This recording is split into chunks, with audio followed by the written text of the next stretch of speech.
Good morning. This is the meeting of the Curriculum and Instruction Committee of February 10th, and I believe we do not have any public comment at this time. Is that correct, Dr. Cuppett? Thank you.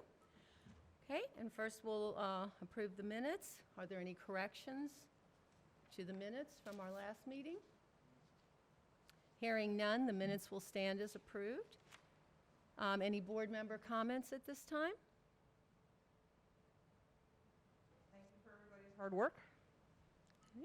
All right, and we'll get right into our committee reports. And first up is Janine Beck with Restorative Practices. Thank you. Good morning. My name is Janine Beck. I'm serving as the Achievement Specialist for School Culture here in Frederick County Public Schools.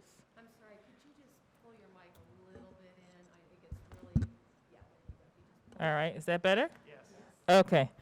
Again, I'm Janine Beck, Achievement Specialist for School Culture. I am in the Department of Student Services, and I'm here to talk about restorative practices. Restorative practices directly aligns with Aspirational Goals 4 and 5.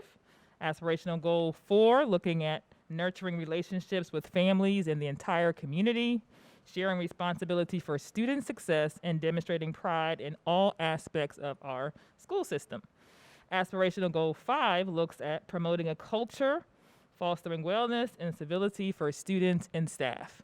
That directly aligns with our climate surveys and things that really measure how our schools are responding to our stakeholders, meaning all stakeholders, students, staff, and the community. In one of our recent meetings with the Racial and Equity Committee, they were looking at policies 403, 404, 407, also looking at policy 408 and regulation 400-04 and 400-08. These policies and regulations also align with restorative practices, specifically student discipline, as we look at how schools are managing behavior proactively and responsively.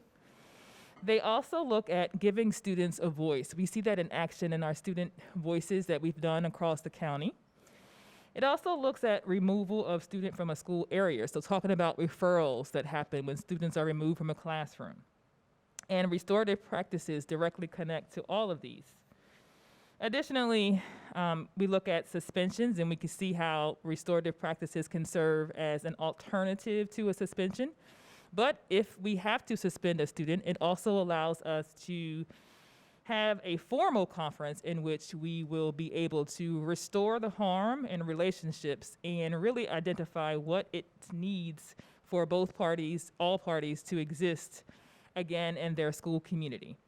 It takes us from that element of reintegrative towards an element of reintegrative shaming in terms of allowing people who could have been ostracized from a community as a result of making poor choices, and brings them back into the community after understanding the impact of their harm. So they're held accountable, and they hold themselves accountable, and those people who were harmed really get to speak about how they felt and what they need to move forward. In terms of discipline, restorative practices offers the opportunity to have a more restorative versus a punitive style of a consequence. Restorative by no means suggests that we don't apply consequences, but instead it suggests that we hold everyone accountable. So just to give a little bit of history about restorative practices in the country and the state of Maryland, in 2008, a study by the American Psychological Association Zero Tolerance Task Force found that suspensions not only failed to make schools safer, but actually increased student behavior issues and dropout rates. I don't think there's a school that is concerned or not concerned about truancy or dropouts. We all want to make sure that our students are engaged and obviously coming to school. In 2017, the legislature appointed an interdisciplinary group of educators and experts to the Maryland Commission on the School to Prison Pipeline and Restorative Practices. They were charged with the work of really looking at restorative practices and its impact. The commission urged schools to move away from the exclusionary punishments and adopt proactive, that's the key word, restorative approaches to discipline. I'll talk more about that in a moment.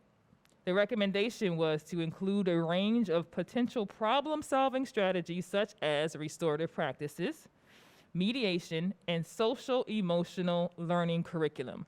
I'm proud to say that Frederick County Public Schools has engaged in all of these practices, and I'll touch on that in a moment as well. In 2017, FCPS, under the leadership of the late Jethro Reed, started the Restorative Practices Work Group that included a wide range of our community, including teachers and principals and counselors, in order to really explore what would it look like if we were to, on a larger scale, implement restorative practices. Well, the good news is that restorative practices is embedded in a lot of what we're already doing, so there wasn't a lot of things that needed to change with respect to restorative practices. It is just the language and the consistency of the verbiage and the practices, and having an explicit process or strategy through which to teach what restorative looks like, and so that people can identify what they're already doing that applies to restorative practices, and to provide additional resources and support to evaluate the monitoring of the implementation. So the Maryland Commission defines restorative approaches as anything that combines a relationship focus, and anyone who has dealt with children understand the importance of relationships, with distinct tools that create a school climate and culture that is inherently just, racially equitable. My first year in teaching as a science teacher, it was important for me to use equitable classroom strategies. I had a diverse in classroom environment in terms of student skill set, race, background, and so making sure that equitable classroom practices were being used is important. We see that when we look at our Charlotte Danielson's framework and things that we use to evaluate teaching and learning. And the goal is to make sure that we have a conducive environment for learning for all students. So restorative practices or restorative approaches really look at being proactive. Being proactive means, what are you doing ahead of time? What are you doing before there's a fight? What are you doing before there's any kind of conflict? And making sure that you're doing that often, 80% of the time, building stronger relationships. Having clear behavior norms. Both of these are equally important. That way, when you have to respond to some type of conflict, it's easier to do. It develops healthy and productive responses to conflict. So if you think about a school environment, maybe growing up, if you think about your favorite teacher, your least favorite teacher, you think about students who were able to get along well with others and students who were maybe bullied or picked on. You think about the need to maybe do mediation or to resolve conflict or to model how to resolve conflict. Restorative practice helps every stakeholder, not just the student, but also the staff member, the parent, the community members, to be able to model reflection, model conflict resolution. And it gives every stakeholder in a community the voice and a feeling that they have an influence in what goes on in their community. It prevents by being proactive, and it repairs by being responsive in a healthy, trauma-informed way. To summarize, just in my own words, I think that restorative approaches keep things real. And I say that as in relationships, equity, all being inclusive with shared ownership in the fair process, and then the language, being consistent in how we approach situations every single day. Keeping it real is what I deem restorative practices. So the key components that are provided in the professional learning that we provide using the curriculum of the International Institute of Restorative Practices focuses on 4 main things: the social discipline window, the compass of shame and affect theory, restorative practices, a continuum of different options from informal to formal processes, and then the fair process. I'm going to go in briefly to it, of doing a 6-hour training in about 10 minutes for you. Are there any questions so far? Okay, so we'll move right into that. Crash course on the social discipline window. 4 boxes. As a school administrator, I have always strived to be restorative in nature. That means I try to be high control and high support. Well, there are times when even as a leader of a building, you will transition to different leadership styles. It's called situational leadership, right? And so there are times where there are emergencies or crises where we have to move from restorative, being high control and high support, where we're more punitive, such as in a fire drill. You already have structures and processes in place, so you do not have to be very supportive, you just have to be in control. There are times when maybe the last day of school and you choose to not have full instruction and you allow celebrations of achievements and accomplishments to occur. Some might call that doing a neglectful kind of style of leadership. And there are times when maybe you have to train people and the time is not for you to really directly provide a lot of supervision, and so you're doing things for people. So we teach about the 4 different leadership styles and practitioner styles from the lens usually of the school classroom teacher, but also the administrator, also the custodial worker, also the bus driver. It just depends on your leadership role in our system. And we talk about how you can be in any one of those boxes, but at the end of the day, we suggest that you reflect, because human beings are happier, more cooperative, more productive, not always, but more likely, when people in positions of authority are doing things with them rather than to them, for them, or not at all. The other lens is the Donald Nathanson's compass of shame. There's a lot of talk about referrals and why they happen and the results of what happens when someone is excluded from an environment. It comes from the theory of shame, and I don't go into too much detail, but as you can see on the compass, there are 4 different ways that people might respond to shame: withdrawal, avoidance, attack of self, attack of others. So using the restorative practices theories, we talk and teach our participants in the trainings how to really be aware of when we're seeing different behaviors and actions and how we can positively, restoratively address them. There's also the learning of Sylvan Tompkins' affect theory, which states that basically what occurs when someone is experiencing conflict or shame is that there's an interruption to their positive feeling. And so they're now becoming aware, and then they express a different kind of feeling. And so we talk a little bit about what that looks like and how, again, you can restoratively respond to that. This is the most important concept. I think it should be probably on classroom walls or buildings in the schools. But it basically gives the language, the consistent language to carry out the processes mentioned in this continuum. It's both informal and formal, and I think my expectation after providing the training was that people would definitely understand the informal and learn how to use it more often. So on the left side of the continuum, you see effective statements and effective questions, basically communication, language, how we talk, and I'll show you examples of that in a second. The right side, more formal, more time, more planning. The most formal would be a formal conference, something that we can use as an alternative to suspension or as a response intervention after a suspension, looking at how you would bring all parties, maybe the parents, the students, the principal, the director of student service, community member, whoever was impacted by a serious incident together to resolve the conflict. Circles are kind of a formal process that we see a lot in our elementary schools, typically being used with our past implementation program with our social emotional curriculum, but they're also being used at our high school and middle school levels to really build community. I remember being at Urbana High School and having participated in a circle where the counselor had pushed into a classroom to talk about college or career options. And so we're finding that circles are being used in many different places for many different purposes. The FAIR process is the final concept that we talk about, and it really responds to that need to have shared leadership.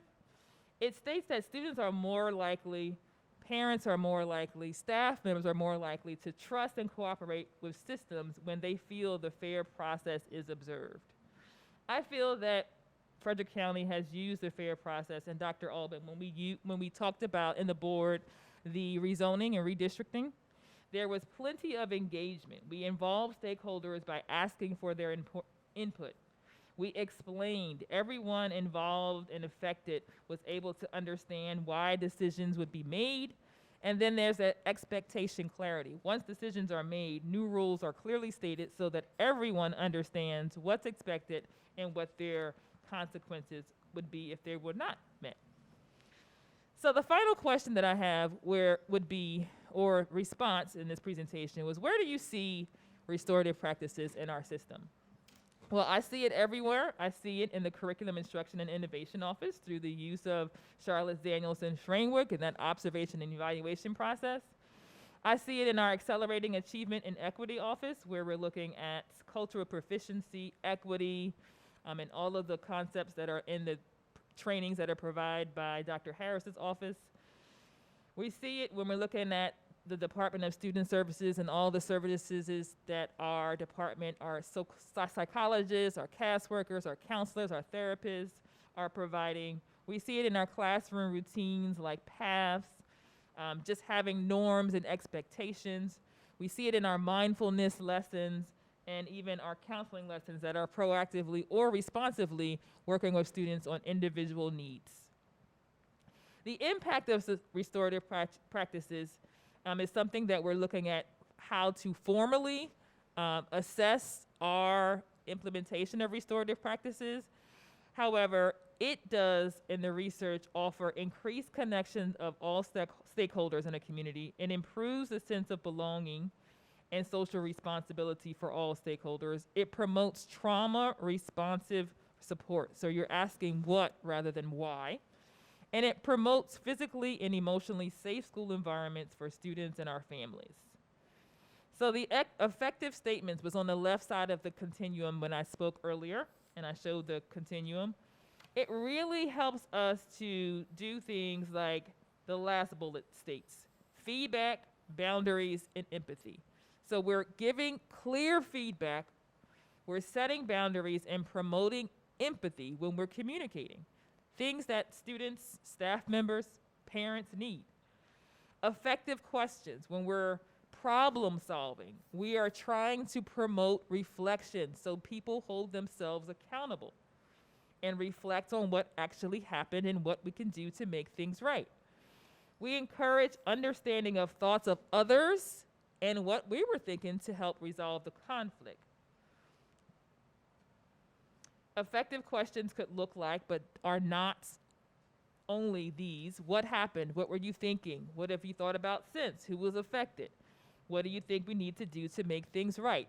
Ultimately, it helps the participant or anyone involved reflect on the past, the present, and the future. Here are some other examples of effective questions. One set is used when you're responding to any kind of challenging behavior. The other set is used when you know that somebody in your community has been harmed and you want them to reflect on their feelings and figure out how they're going to move forward. In our trainings, we looked at restorative practices and restorative circles and how we can provide them. And the ways we have communicated are proactive and responsive, using them to build community, using them for academic instruction, using them from informational feedback, and restorative conferences, obviously. The why restorative practices specifically, and what we're really focusing on this year with Dr. Chambers, is the disproportionate data. We're actually monitoring our data for special education students who are identified as emotionally disabled and looking at African Americans over identification in special education and documenting that as well. In terms of the funding and support available for restorative practices in the county, the district level position, which includes myself, as well as the restorative practices work group, which consists of a team of those who are already using restorative practices, Also, the professional learning resources, we have books and the licensed curriculum from the International Institute of Restorative Practices. We have provided MSDE credits courses. We've trained over 200 staff members so far, and we've done a lot with community building in response to different events. Here are some examples that I stole from Twitter of restorative practice in action in our county, from our mindfulness moments to one of our elementary schools doing Spirit Week. Again, restorative practitioners are doing things with people, to our county and our school board looking at recovery, reconnecting, and reinventing. So that is my presentation. Are there any questions? I just want to say to the other board members here that the name exercise we did at our retreat on Friday came out of student voices, and when those get back, you really should go see, because it really does work on pulling a disparate group of students together in a school and then sometimes cross schools. And they start out with the name exercise because it's very easy for kids to talk about that. By the end of the day, and mixed in, it kind of goes easy, hard, middle, hard, easier, and it mixes it up, group activities, individual, there's an adult with group.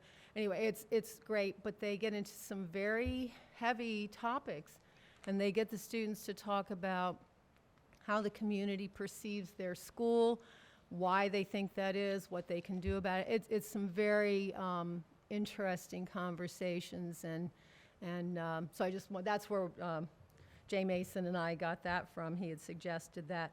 I also wanted to point out that I had asked you about SRO training, because this is becoming, of course, across the state. There are several bills and things like that, and each county is different in how they deal with disciplinary teams. So in Montgomery County, they have their own security at schools. If you cut out the SRO program, Montgomery County's not going to change. That would be a major change for Frederick County, and there is state law with having coordination with police. And so people often are worried about the training SROs get, and they get state training, and there's a national organization. But I had asked you if you had any idea, not knowing if you did. And so could you just talk really briefly about your experience with training our SROs in Frederick County? Yeah, so I did provide the same 6-hour training through the International Institute of Restorative Practices to our SROs and their supervisors. And it was an enlightening experience and very beneficial for me as a person who's worked with administrators and counselors, because there was no difference in the answers, their responses, their concern from the SROs than anyone else that I've trained in the staff.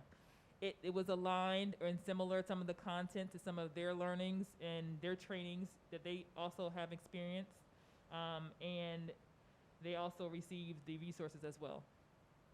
Thank you very much, because I think that's a piece that has been missing in a lot of the public's understanding of our SRO program, that these are not just normal, average police officers. These are people with specific training and are not brought in for disciplinary purposes. That's very specific, and that if we cut out our SRO, I have concerns that there will be unintended consequences of now you're bringing in police that have no training. So that's just my little concern, but I like to look into that, of what specific training they have. I was glad to know that they had gotten that from you. Since I'm already talking, I'll finish up and then I'll turn it over to my colleagues. I think one of the concerns a lot of people had in the beginning of restorative practices is that it was nice, it was touchy-feely, but the fact that there is accountability, there are consequences. And I think if people understood, I had a conversation with a parent recently, that if they knew how much time teachers took in class dealing with students that are, for whatever, in that shame, that was a new one. I hadn't seen that before. And I will say that I've gone through some sort of superficial, gone through some of the early steps, because as you said, it's a long training with Ms. Beck, so had a little taste of it. Yes, but that was a new part for me. But it makes so much sense that that's why are students trying to get off work. They either don't know it or that, whatever, they're trying to get out somehow. They're either hiding in the bathroom or they're acting out.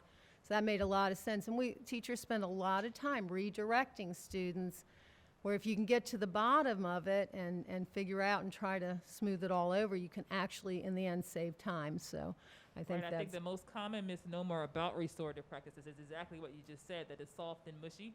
Yeah. And it really is the opposite. I mean, you have to be high control and high support. And so we're going to keep our high expectations, but the question is, how are we going to support those who need reminders, supports, reinforcement to be able to meet them with our support? Very good, thank you. Mr. J, Ms. Johnson, questions, comments? I do. Thank you very much. I want to say this is a phenomenal presentation. This was astounding.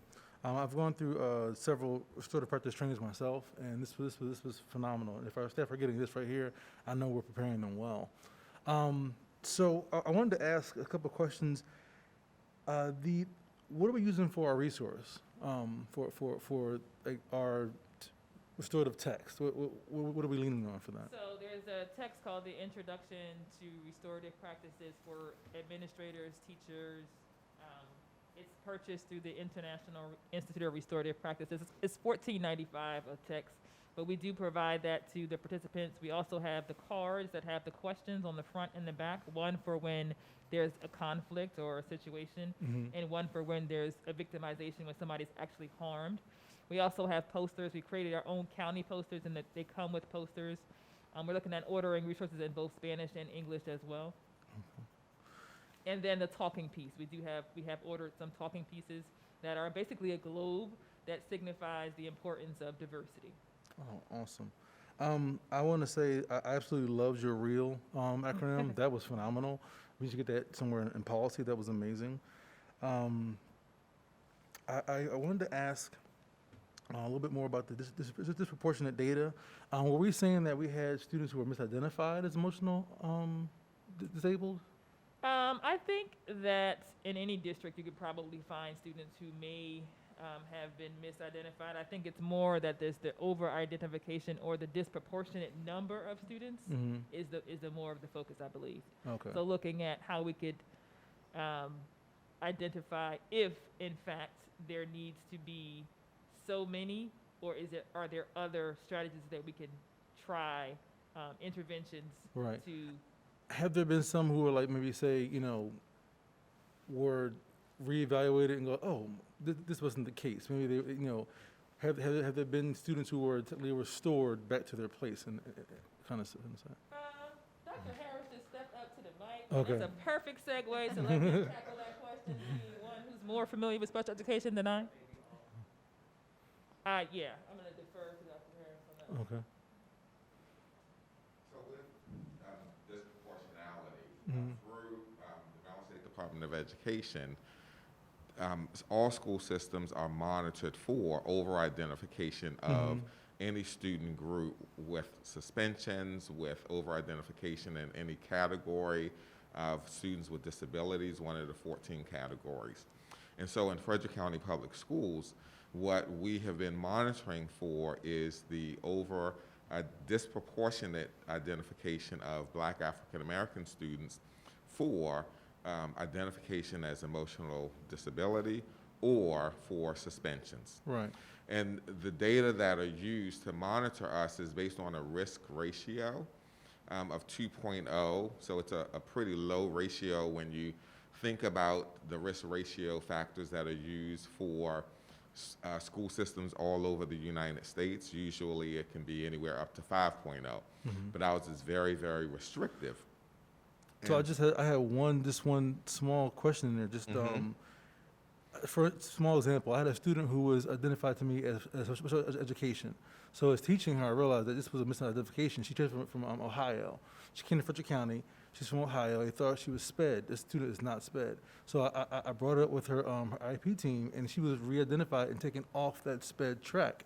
Have we had students who were on the emotional disabled track, and then oh, this wasn't the case, and then we reversed them? That's what that's the whole purpose of the restorative practices and the collaborative approach that happens with the Office of Special Education and Student Services, so that we're actually monitoring who are those students that are identified and whether or not they truly should be identified, or if it's just a matter of using restorative practices or other approaches to meet the needs of that student. Okay. And so what Ms. Beck was talking about is the fact that we actually provide professional learning for our schools to mitigate against exactly what you're saying.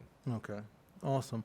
And so this is great stuff. I want to thank you so much for presenting. Also, I want to If say, I can add, Dr. Chambers just shared in a session yesterday when she was training for professional learning of, I think they were behavior support specialists, how to make sure that we get down to those questions that will prevent us from making those misidentifications, yes. Yes, asking the right questions. Right, and I want to say that this actually, there's a lot that I'm looking to do policy-wise that speaks to this. I think this is, we need to get this more in our DNA.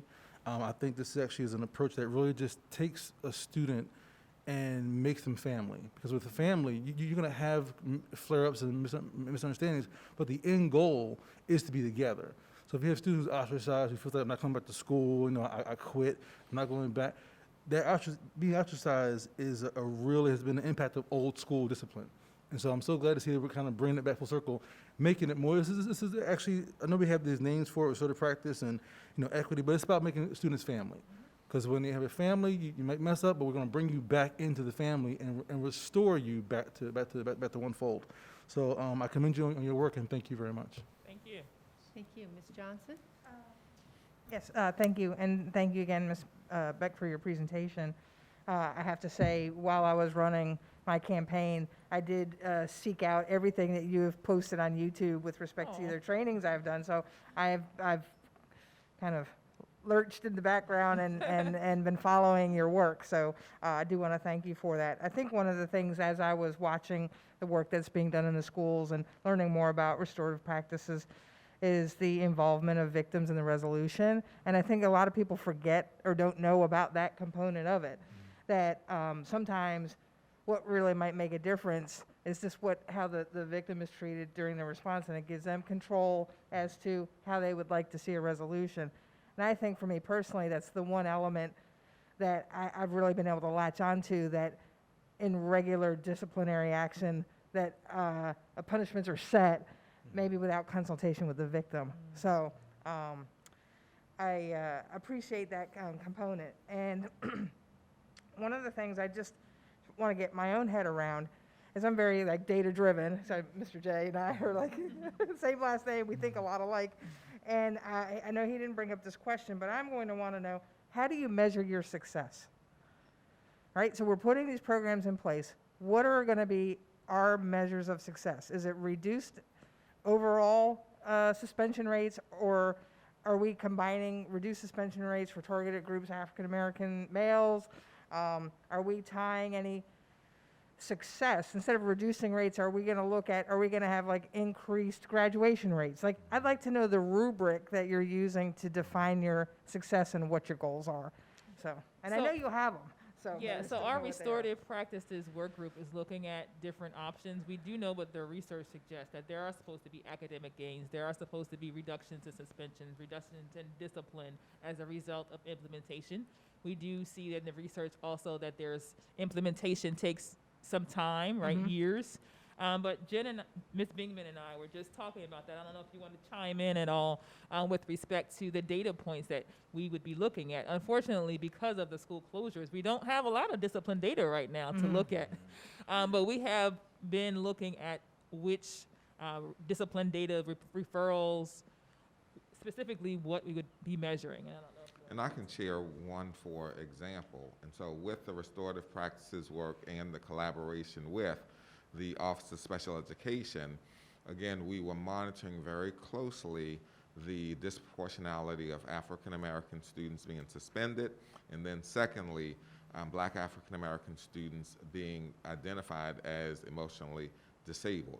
And so in 2017, as an example, the risk ratio was just over 2.0, and then up to the point where schools were closed this past school year, we were down to 1.6 for the identification of emotional disability, and for suspensions, it was 0.245. Okay. And do you have targets set? Your goals are to reduce suspensions by X. I mean, or are we just looking for improvement? I'd like to know, are there goals set? The target for the data that I'm speaking is to make sure we maintain below the 2.0 risk ratio. Okay, And so that's our target. okay, thank And you. we are exceeding that up to the point where schools were closed this past school year. Okay.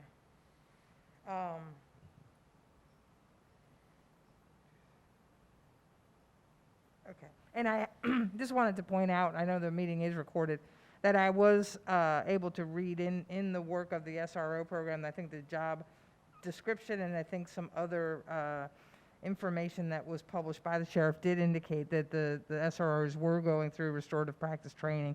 So that is, you know, in written form that they're acknowledging that, as well as your statements that the SROs do go through that training.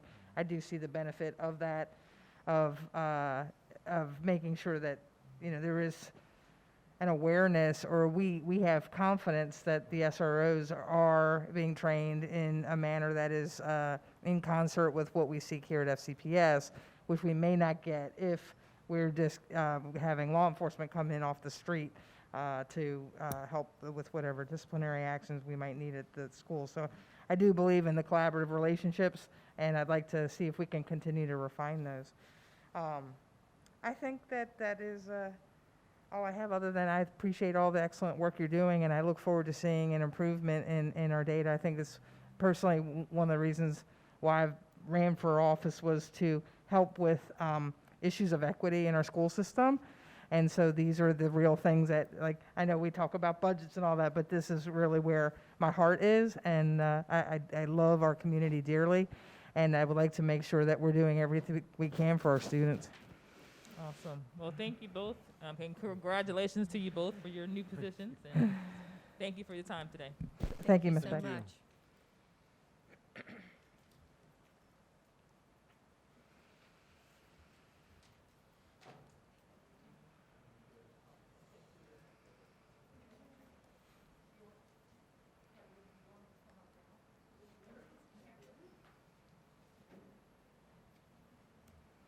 So before we actually get into this presentation, I do want to layer on with regard to the data for restorative practices.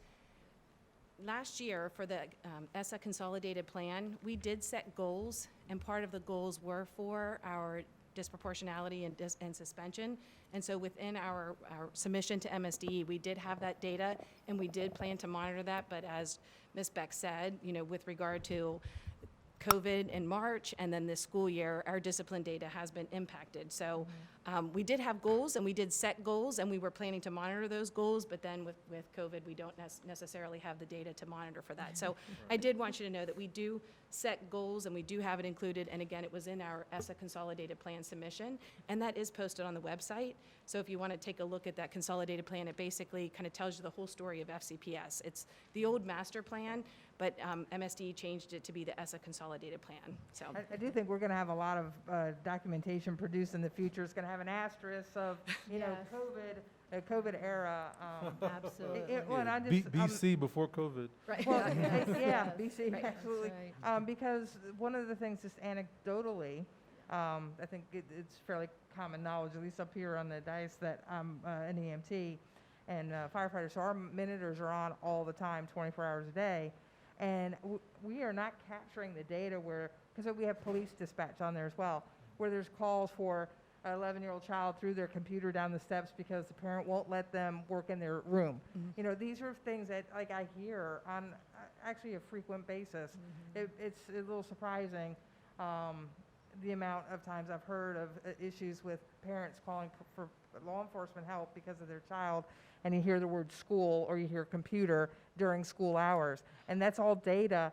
I mean, I thought halfway, could we look at the cards that have been on the calls at ECC to see how many times, because it's all recorded, how many times have they mentioned school or computer in a call, and just do a search to just see if we can catch any of that data, because I'm hearing it, but we're not catching any of that. And it boggles my mind about like how we're losing some Yeah. of our students, which is one of the reasons why I desperately want to see them coming back. So another reason. I keep saying, oh, the studies that are going to be done after Yes. this. You know, it's going to be quite a minefield, so. Okay, thank you. Thank you. Okay, and All now right. we're going to hear about the accelerated learning process. Yep, So, and I'm Jennifer Bingman, Director of System Accountability and School Improvement, and excited to have Kelly Denty, our Coordinator of Local Assessment and Intervention, as well as Aaron Coffey, Math Specialist at Butterfly Ridge Elementary School. And so we're going to give you an update on accelerated learning process. And the accelerated learning process really supports aspirational goal number 1 and number 2, because it's all about empowering our learners and making sure that we're meeting their needs and giving them high-quality instruction each and every day. And in addition, it supports our staff with their professional learning as well as their professional growth. The accelerated learning process is a systemic process. It provides ongoing job-embedded professional learning, opportunities for educator collaboration, and provides opportunities for collecting assessment of student learning so that we can transform teaching and learning for each of our students. There are 3 parts to the process. First, there's the planning before a unit. Second, then there is the adjusting and looking at how the learning is progressing. And then finally, it's the reflecting after the learning and determining how can we apply in the future. There are 4 non-negotiable parts of the accelerated learning process. The first one is content knowledge.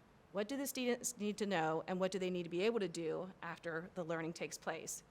Evidence of learning. How are we going to measure what students learned? Instructional design. Utilizing best practices and strategies that will help to inform and design instruction based on that evidence of learning. And lastly, student agency to foster student ownership of learning.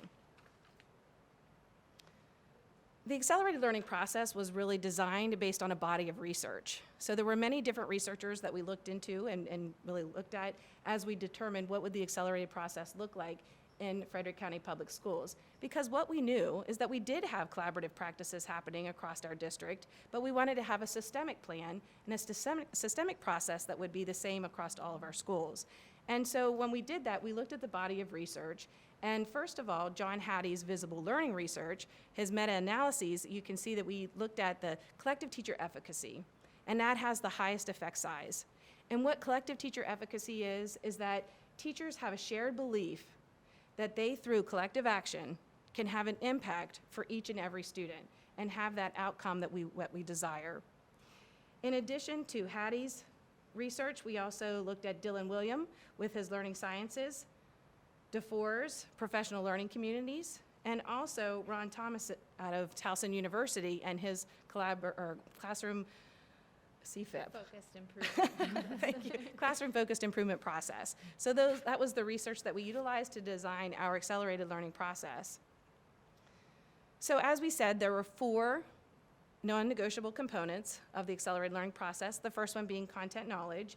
And it's really the ability for teachers to have a deep understanding of the content and what they're teaching, a deep understanding of the standards, being able to be aware of what possible misconceptions students may have in the learning so that we can plan for those in advance.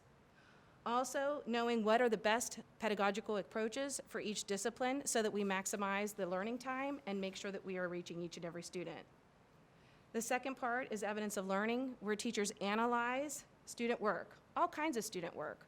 We get them from student observations, projects, assessments, and any way that we're able to get from the student what they've learned and what we can do to help them. That evidence of student work helps us determine student progress, and then as well to identify any errors that students have so that it can be corrected in the future. In addition, that evidence will then help us to help teachers to inform what their instructional design will look like, which leads us to the next part of the process. And I should be moving along here, so I apologize. I got so involved in talking that I forgot to move it forward, so I'll give you a second to see what was on that slide. Okay, so then the next part is instructional design, like I was just saying, and that is where we design our instruction based on the evidence of learning. So it's really taking that information that we know and what we know that the students have learned and using that to design our instruction. Teachers have the opportunity to plan for lessons, to think about what materials will be needed, what types of groupings that should be had, and as well, discussion techniques that may be utilized in order to support the instruction and the learning for each student. Best practices are shared, as well as looking at research strategies to say which ones would be best based on the content and the students that I have in my classroom and how their learning has progressed so far. It's always paying attention to how the student learning has been progressing and then making sure we tend to it in the future. And certainly utilizing our mind-brain education strategies and UDL, which is Universal Design for Learning, and SIOP.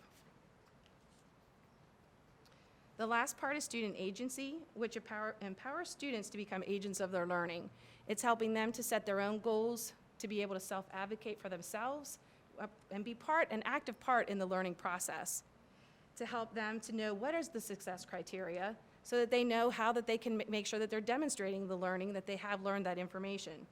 And then in addition, that they utilize the teacher feedback. Teachers take a lot of time in providing students feedback, helping the student to understand the power of taking that feedback, utilizing that feedback, and applying it then in the future. So next, Ms. Denty is going to walk you through some of our tools that we've provided to schools. Good morning. So I put together several of our templates that schools can use for their note-taking. And really they have the ability to take any template we've given them or to create one of their own as long as they meet the demands of all of the non-negotiables.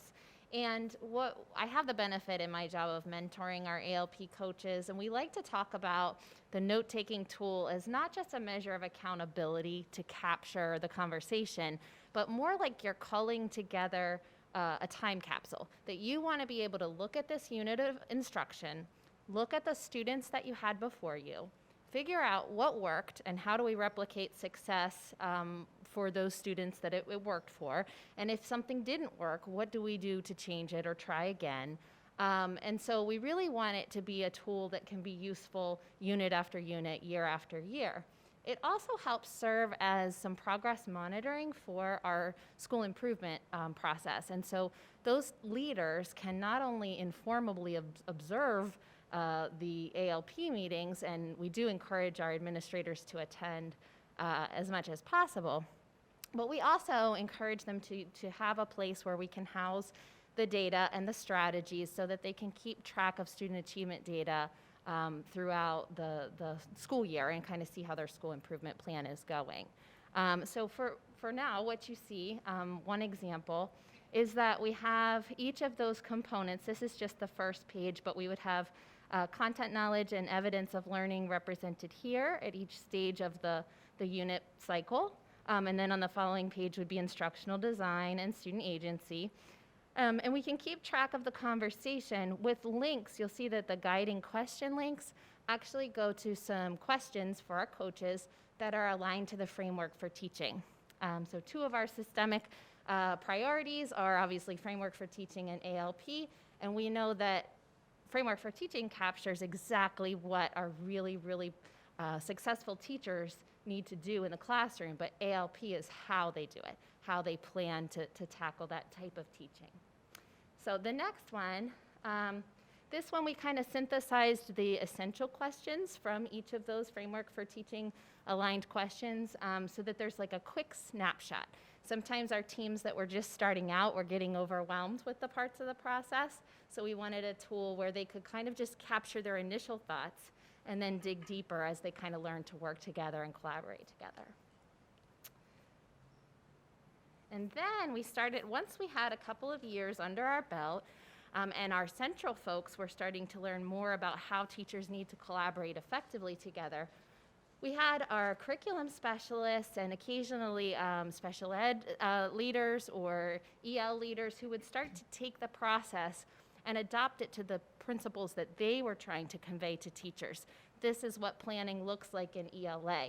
This is what planning looks like in math. And there were several system initiatives, like we have the Thinking Core work that our English language arts teachers at secondary have been participating in, where it tells them some very specific strategies for planning that will help the kids access the standards better.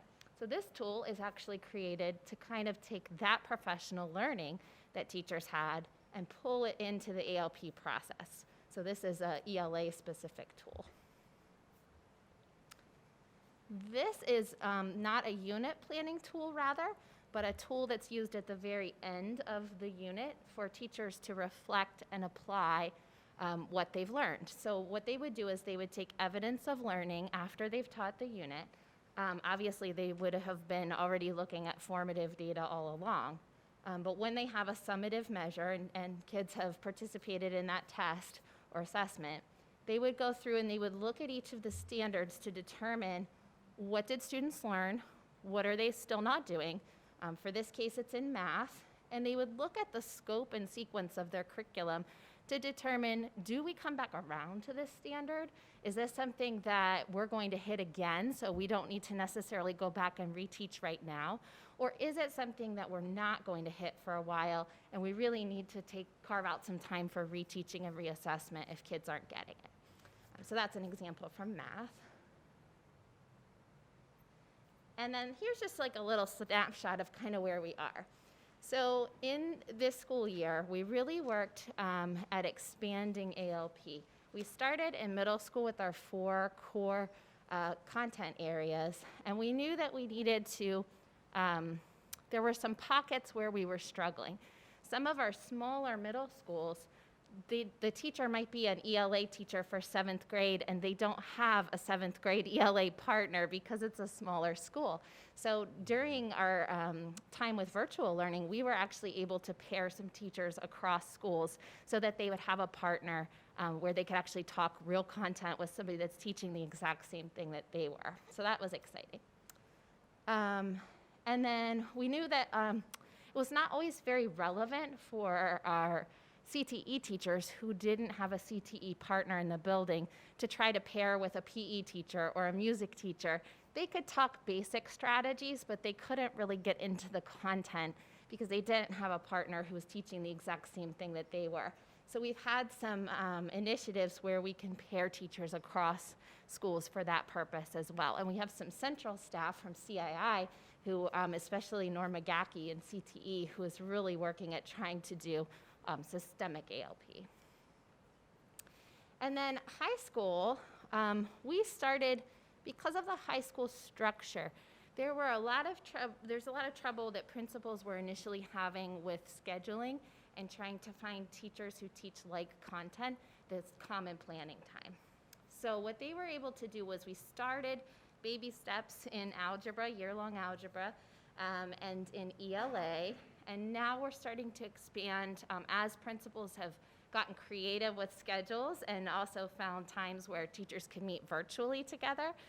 We've been able to go into other areas. So we have some geometry ALP teams, and we have some government ALP teams. And so we're starting to explore and just figure out how we can get teachers together and get them a partner for their thinking. In terms of refining ALP, we really worked at last year until February or so, March. We met during IL and multipliers with our administrators to try to, just as an ALP team looks at misconceptions that their students might have, we tried to look at misconceptions about ALP that our administrators might have.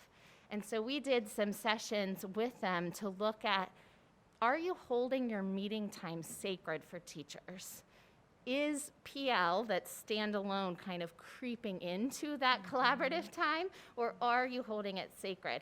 So we asked them to look at examples of when they could fold in and job embed that PL so that it was more relevant for teachers. And if it did have to stand alone, were there ways that they could then at least still hold ALP time sacred? So don't cancel our collaboration time to do something else.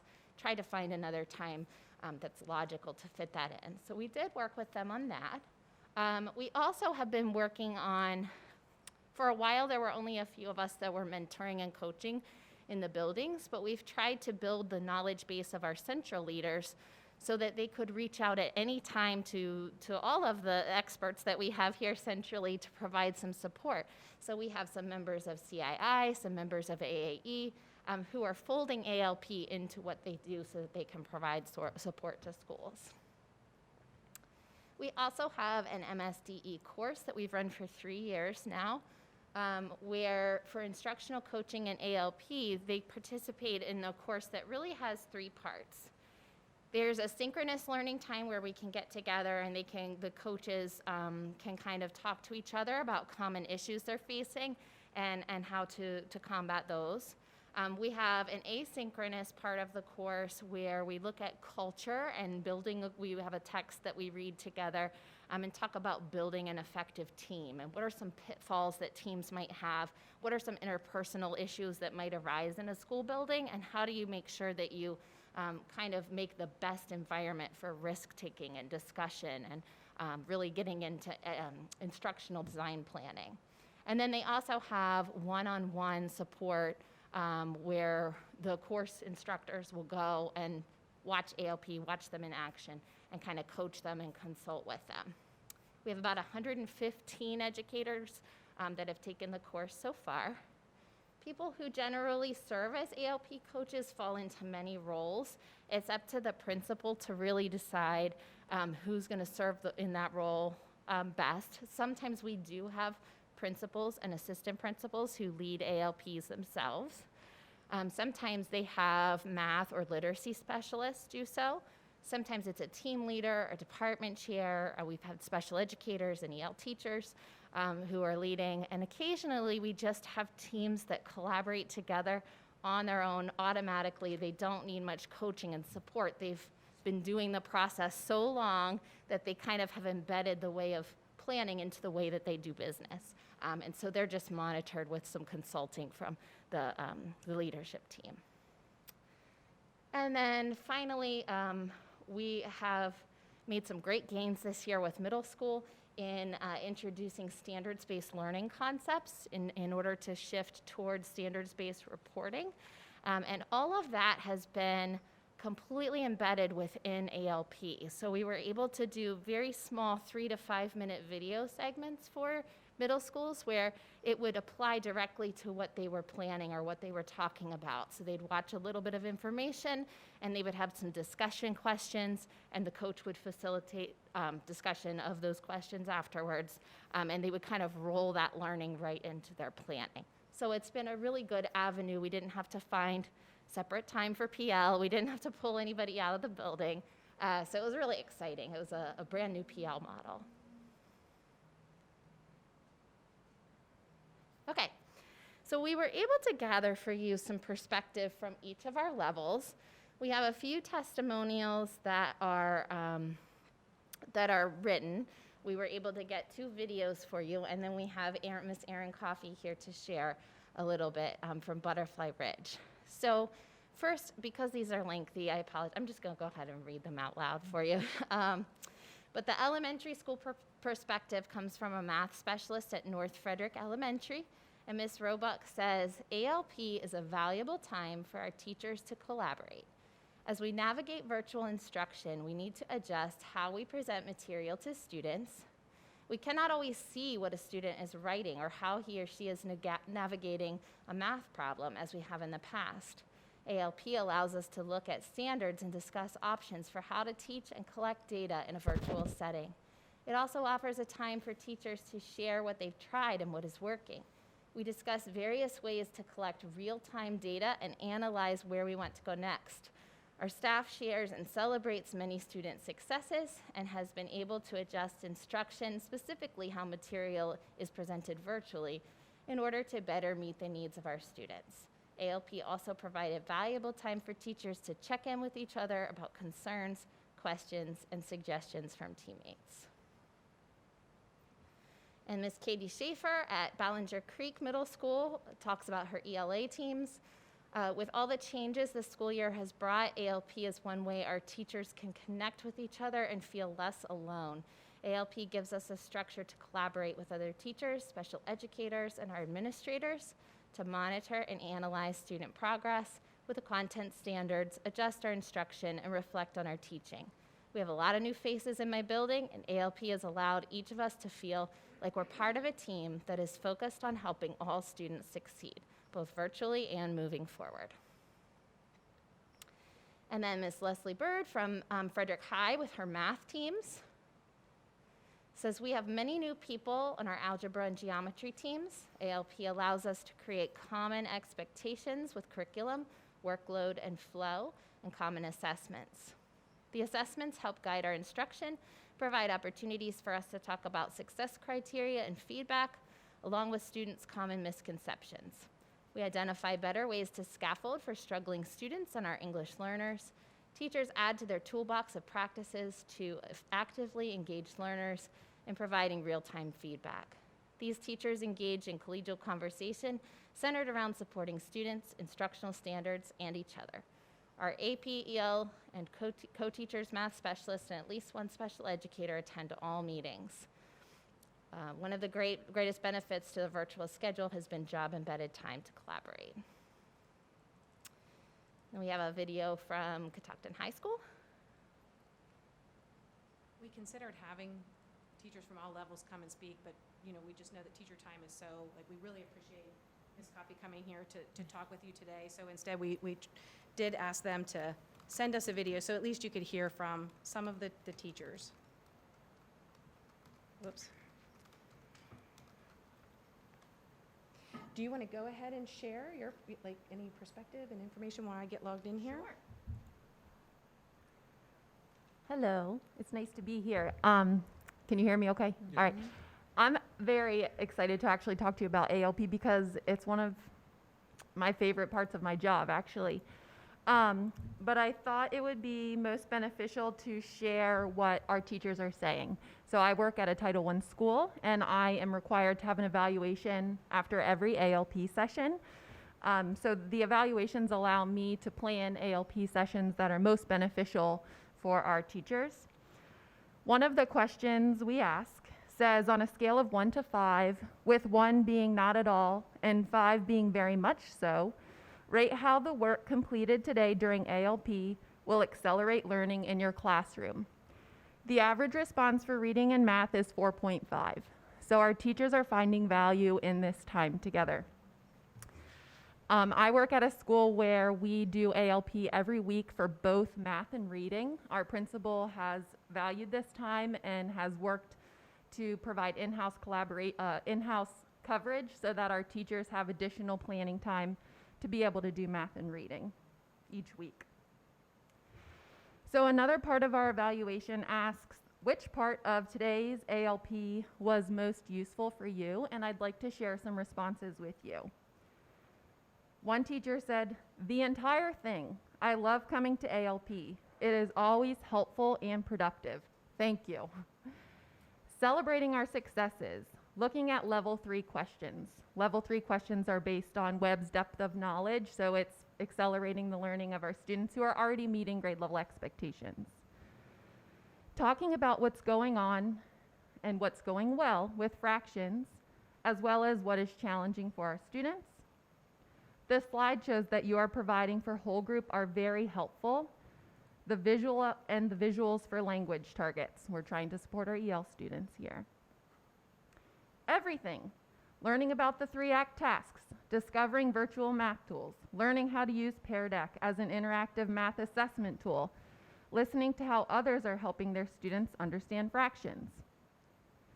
Having the time to unpack the standards we need to understand to teach fractions. Breaking down the standards for next week, including models and strategies for prerequisite skills.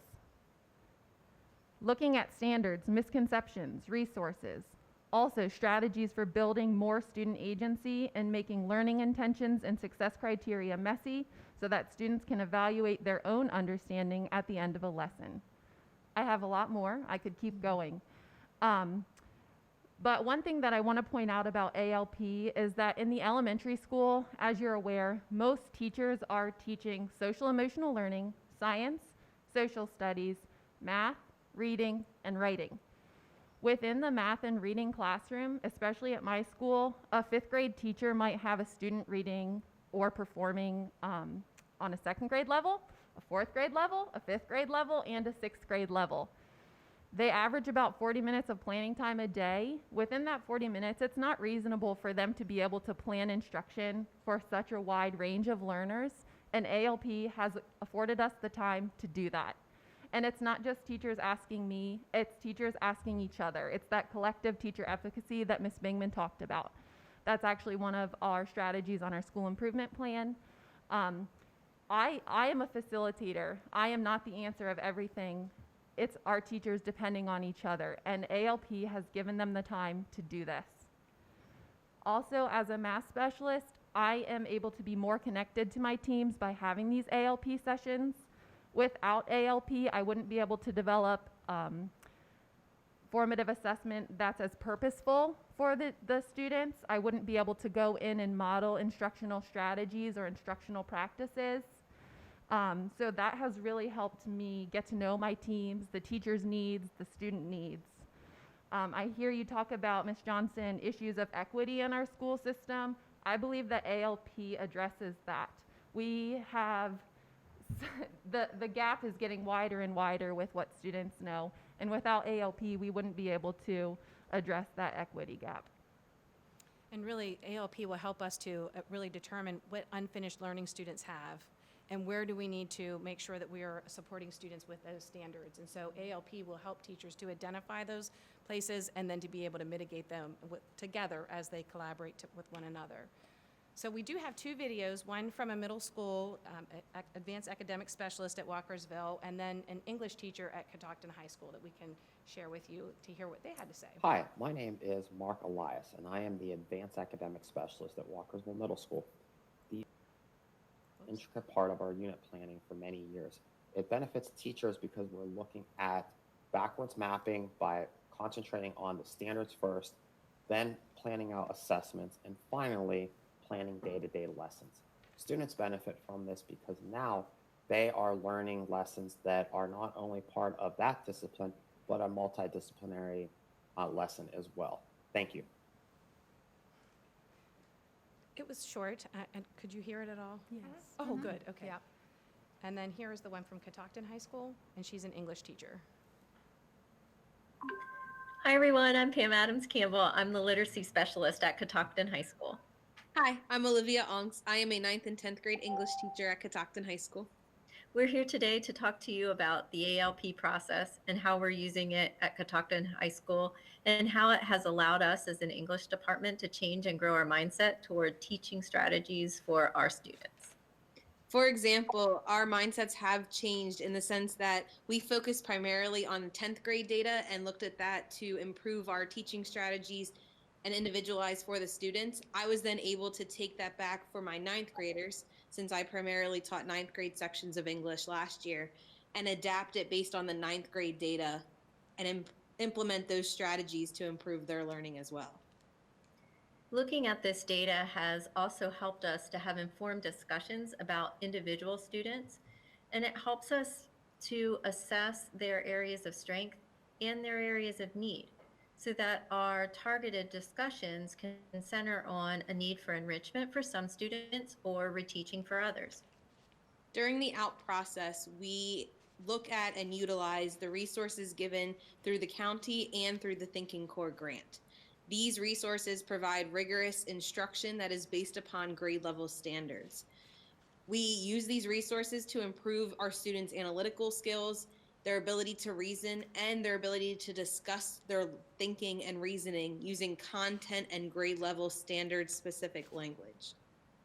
The ALP process has also helped us as a department to have collaborative, courageous conversations that focus on what we need to do as teachers as far as moving our students forward towards their next grade level standards. Thank you so much for your time, and if you have any questions, please let us know. Thank you.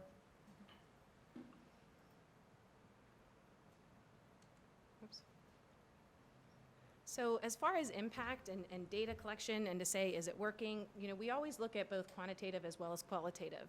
And a lot of you just heard a lot of qualitative data that really can kind of share with you the impact that it's having on individual teachers. With regard to tangible academic data, we do monitor all of the data that we have that we collect centrally, but also, like Ms. Denti said, each school does have a school improvement plan, and as Ms. Coffey said, they monitor their goals that they have set, which are academic as well as, bless you, climate and culture, and part of that would be part of their strategies. And the majority of our schools have accelerated learning process as one of their strategies on their school improvement plan, because we recognize the value of collective teacher efficacy in helping to believe that we can, together, make a difference and help to make sure that each and every student is successful. And so, each school team does review their own individual qualitative and quantitative data and make an impact on what should come next with regard to ALP and further development. So, any questions?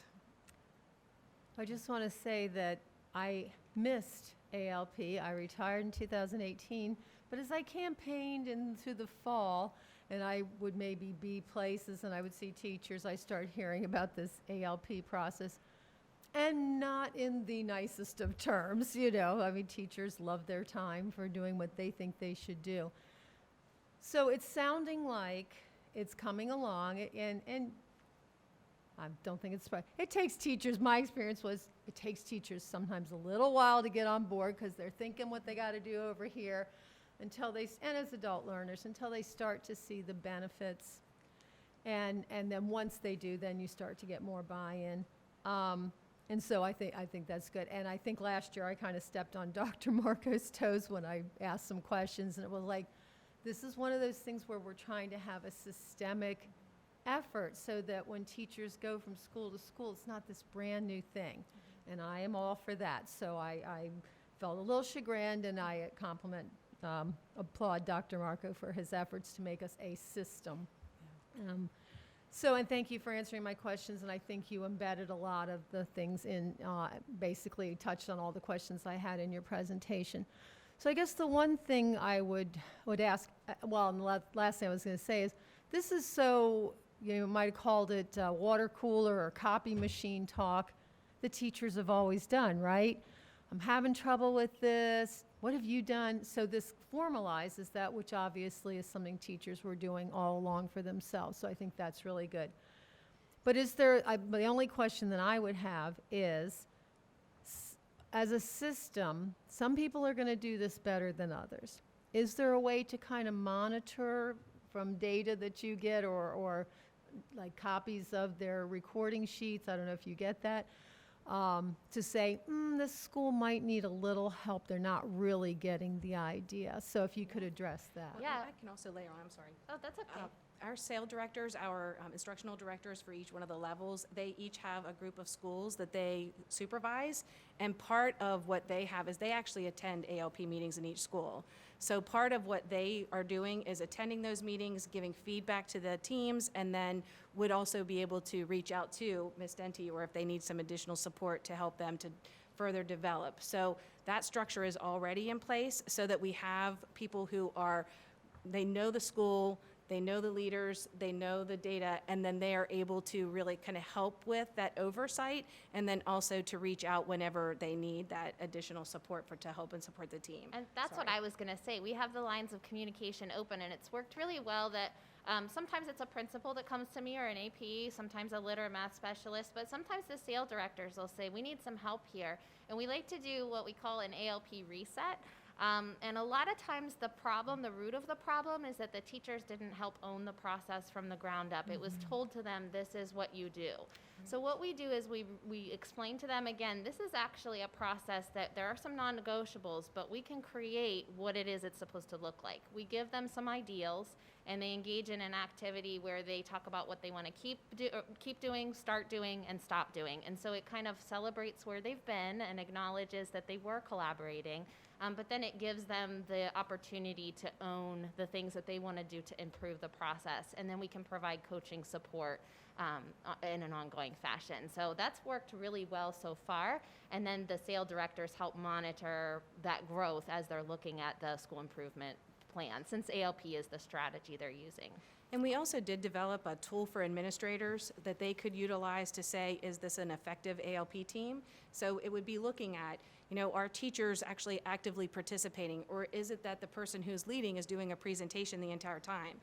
And so there are points and specific to non-negotiables that should be taking place, so that the administrator has this tool to evaluate, so then they can also reach out to say, need some help and support. Did you have anything? Well, and I noticed new this year, Justine Fermanis, who is a Title I teacher specialist, coaches me with ALP a lot and attends sessions. And she started using a feedback form with me. And there are a lot of components to ALP along every part of the cycle. It's easy to forget things in a 40-minute block. But this evaluation form or feedback form allowed me to see that I hadn't asked teachers to bring work samples in 2 consecutive sessions. And in a virtual world, that looks so different. It's not teachers bringing a little exit slip of paper. But this evaluation and feedback that I'm getting from Justine allows me to see which components I'm emphasizing more than others to make sure I'm including all parts of the cycle on a regular basis. Very good. And I just wanted to clarify, being at a Title I school, you said teachers are getting math and reading each week, so that's 2 ALP times per week, correct? Yeah, that has nothing to do with the fact that we're at a Title I school, Okay. though. Contractually, our principal has to give planning minutes, but we determined as a school, both content areas are so important, as our data is showing, that we used staff within the building to provide additional coverage 1 morning a week so that we could build in math and reading time. Okay, thank you. And Appreciate pre-pandemic, that. we had opportunities for administrators to share those types of creative scheduling with one another so that they could really learn from one another. Unfortunately, this year, we haven't necessarily had that, but, you know, like Ms. Denty was saying, we are going to have a reset, and so part of those types of things can be part of our conversations moving forward. Ms. Johnson, do you have any questions?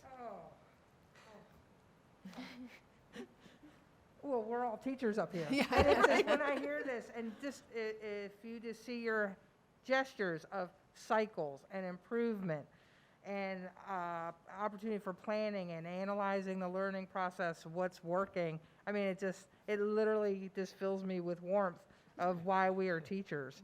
And so in addition to my concern about improvement of our equity at FCPS, my other overriding theme is excellence in education. And these are all things that support that. So all I would say is yes and more. Whoever the principal is at Butterfly Ridge, I don't know, but I want to know, because making creative use of planning time to give teachers what they need to do their jobs better. I mean, it's just, yes, more.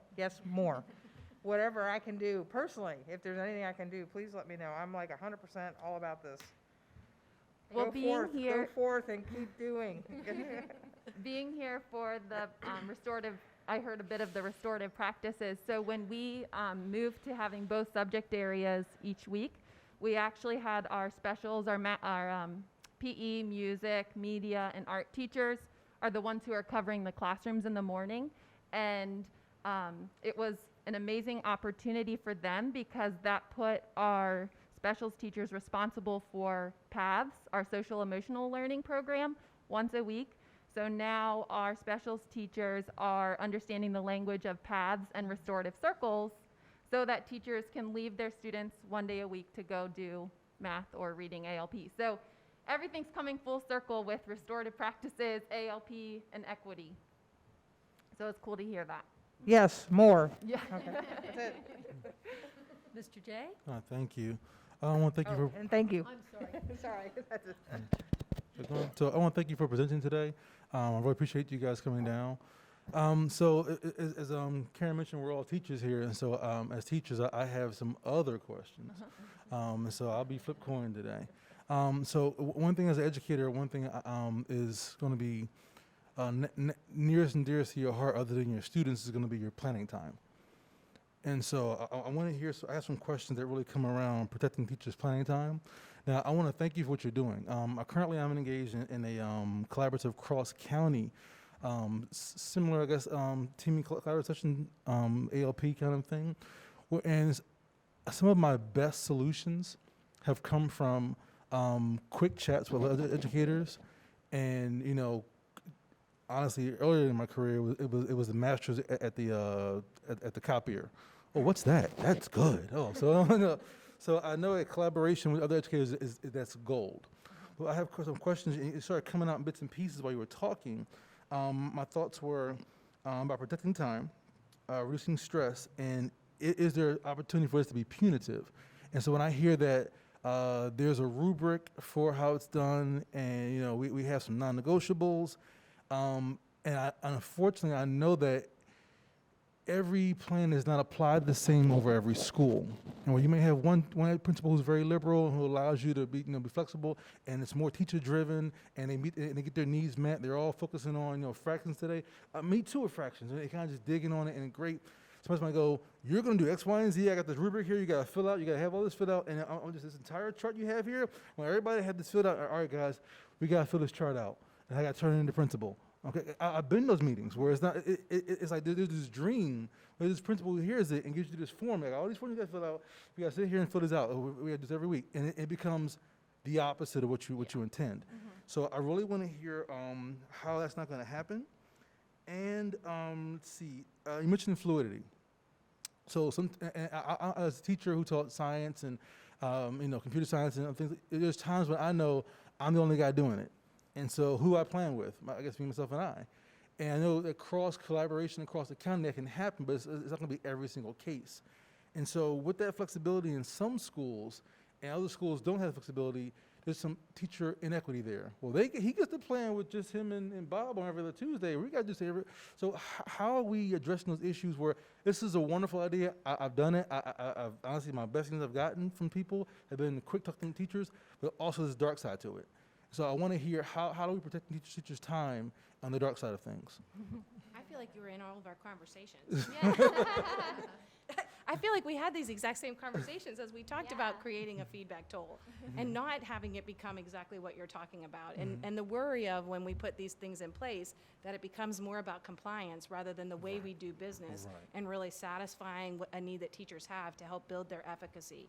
So I would say to you that we have as well tried to balance that because we need to provide the consistency and we need to provide the way to be given people to be given feedback because we know that feedback is how we grow.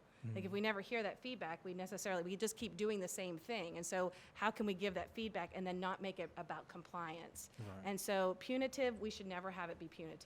It should always be a growth opportunity. How can we do better? Like, Ms. Denti said, whenever she's at a meeting and she sees that, oh, this isn't quite what we want it to be, it's a reset. Hey, let's talk about this. I mean, I've even said to coaches when I've talked to them and they've said that they feel like their ALP meeting isn't going the way that they want it to, and they feel like teachers feel like it's a compliance. I've said to them, then have a meeting where you just say, this is our time.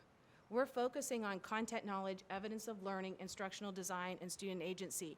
How do we want to utilize that time for you to have the opportunity to collaborate on that? And then when it becomes about how do we capture notes, that's why Ms. Denti showed you multiple forms, because we don't want it to be you have to fill out this form. We've given you some that you can choose from, but what works better for your team? Because the only purpose in the notes section is so that you remember what you said, because sometimes it's hard to remember. Like you walk away from a meeting and you think, oh gosh, what did we talk about? Well, we captured it there. You have a place that you can go to. Not for compliance, because then it takes away from the autonomy and the excitement of teachers owning it. So we want it to be the way we do business and people feel like they own that piece. And Mr. J, I would be lying to you if I said there weren't buildings where it looks more like compliance and the teachers aren't happy with the process. We have gone to buildings where the note-taking tool is overshadowing the whole conversation. And a lot of times the case is that somewhere an administrator is requiring the same thing to be recorded, like maybe teachers have to upload lesson plans or they have to upload a unit plan, and then they think that they have to do something different over here. And so oftentimes what we'll do then is we'll say this tool can serve both purposes, or if you're already doing this and recording it over here, that is your ALP tool. And we have some examples that we show teams. There's a science team at West Frederick that's been doing this for 4 years, and their document isn't a new document every unit. It's the document from the last unit, and they have it, it's dog-eared and bookmarked and comments all through it to say, don't do this again, try this, this worked, and to show them that it's a record-keeping tool so that it really is that time capsule for you of what works and what doesn't work. So that is an ongoing struggle that we work on. The other thing is, without those non-negotiables, what tends to happen is taskmaster division of tasks. It's teachers are great at sharing resources. It's the copier conversation. That looks good. Can I have that? Or, hey, I know we don't have a lot of time, but here's what I did last year. But we know in terms of equity that what we did last year didn't work because there was a gap. So it's helping teachers gently realize that sometimes what we're doing is working and sometimes it's not. And without those strategic framework for teaching questions, it's hard for us to pinpoint who didn't get it, who didn't get access to it before. I could do the same thing again because that's what's easy and I don't have a lot of time, but how do I really challenge the status quo and make sure that who didn't get this worksheet last time and who didn't get that standard is going to have a different opportunity for learning. So we try to walk the balance of giving the teachers the freedom, but also really trying to hold them accountable for high expectations in planning. Thank you. Just a couple things to add to. With ALP, I try to keep it focused on growth because you're right, there might be some teachers who can feel bad about their instruction because their students aren't performing as highly, but we like to use pre and post assessment data so that it's very focused on growth rather than a proficiency target.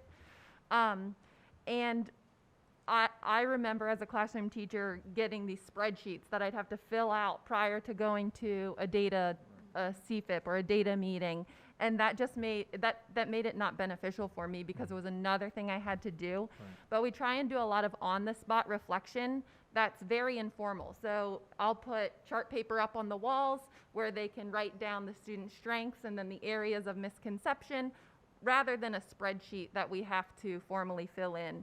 Because really, if what we're doing during ALP is making an impact, we're going to see that on our county assessment points and our state assessment points. And then when we are in person, another thing that we've put into our schedule is that the math and literacy specialists meet with the team leader during their recess once a week so that we can plan an ALP session that's going to be as intentional as possible. So the team leader will say, look, our team's really struggling with teaching the concept of unit fractions. We really need to spend time diving into resources on that and assessing that. And that way I can plan a session that's going to be most beneficial. So that's another scheduling thing that we've done at Butterfly Ridge to make it as purposeful as possible. Thank you. Thank you. Because those questions come up and, you know, if you don't address them, then what you want to happen doesn't happen. So that's great. Thank you very much. Thank you so much. Thank you. And let's stick with it. That's the other thing. You know, teachers want us to stick with things. So. Thank you. As you can tell, we love it. Good, good. Hope to see you next year.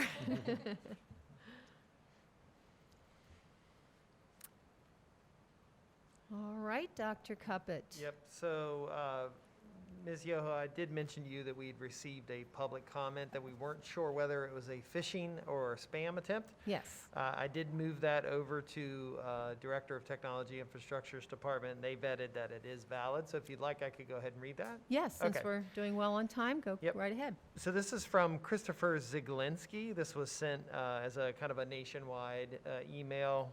We are a group of pet bloggers that would like to give back to the community by offering a yearly scholarship for students. The scholarship is available to students who are in an animal-related field.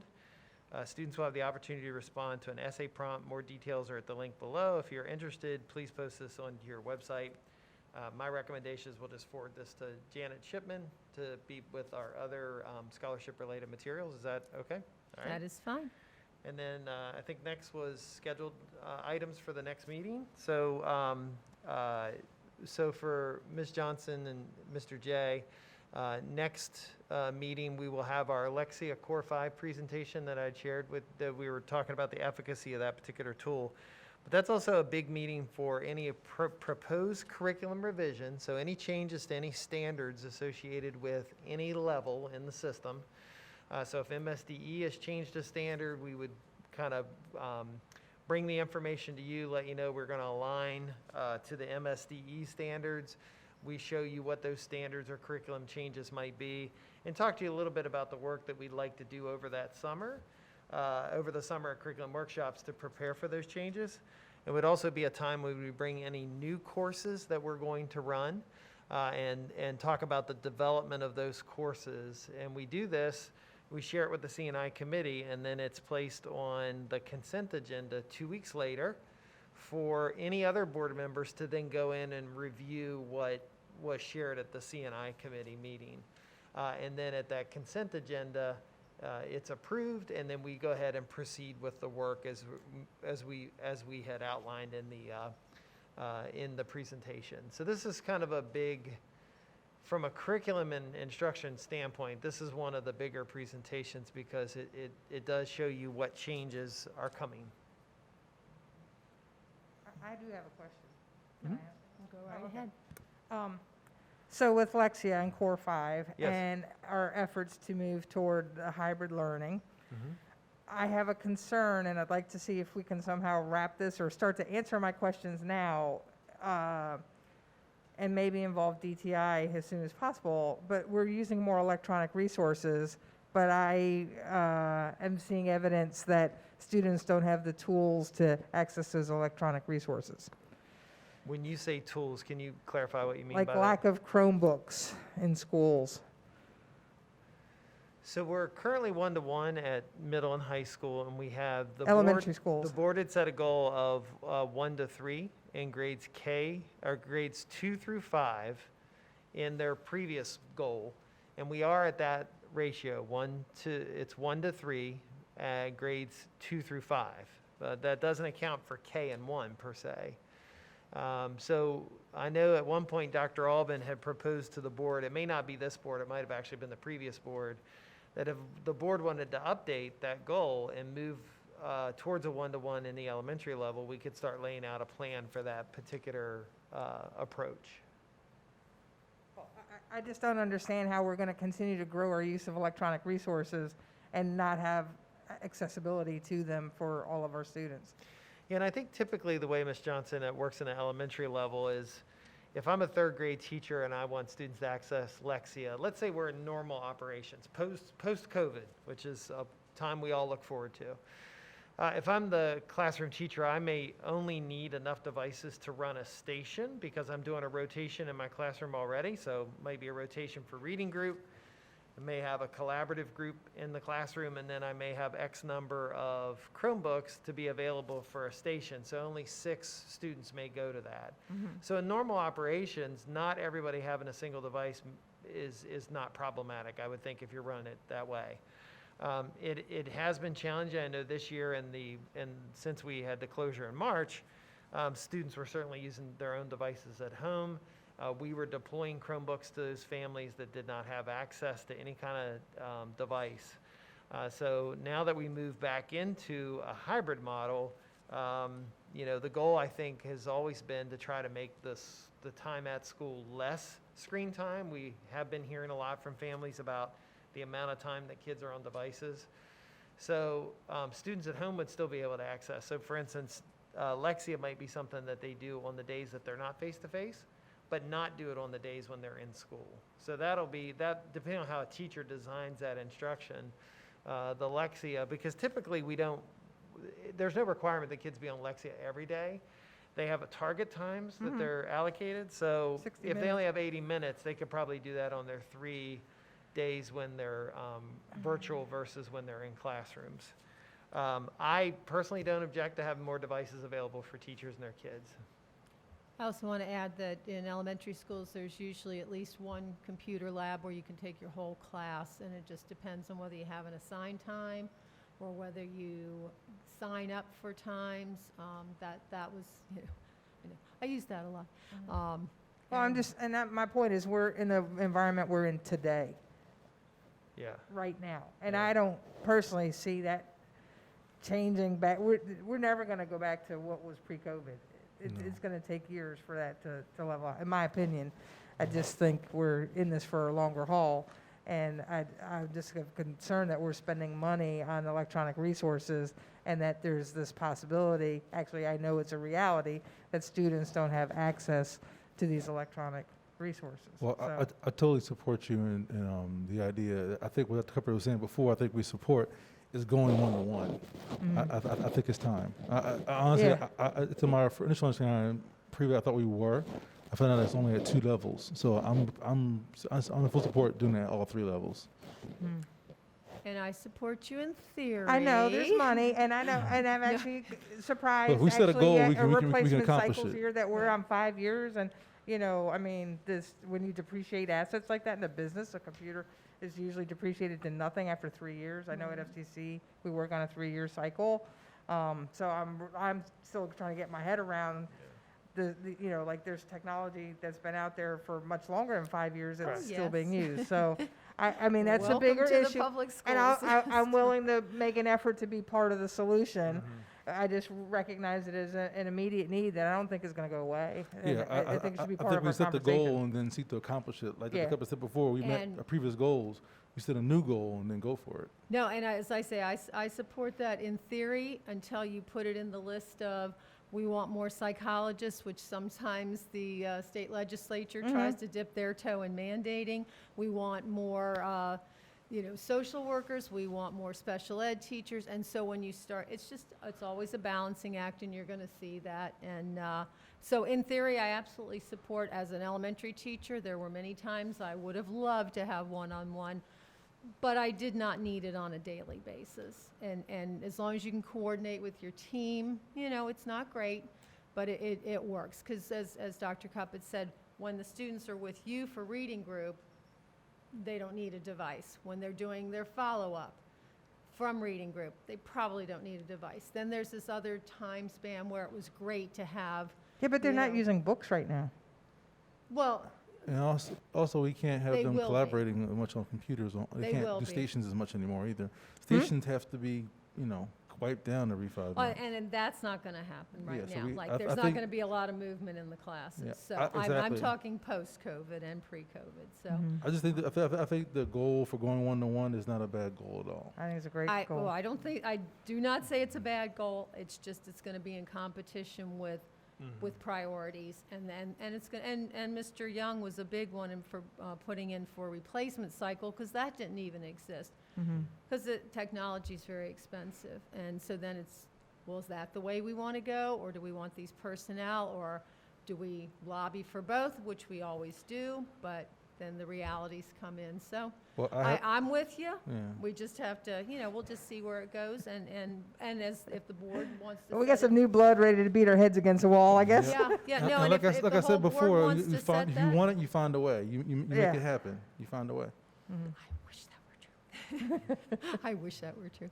It's just about where the money comes from. But it's looking better than we thought it was, so I'm more hopeful. And then with at least the House having overridden the veto, and at this point, Blueprint, looks like it's paid for to a certain extent, so it's not the doom and gloom. And Maryland revenues from income taxes not down. So, I mean, the picture is so much better than we thought it was going to be. So who knows?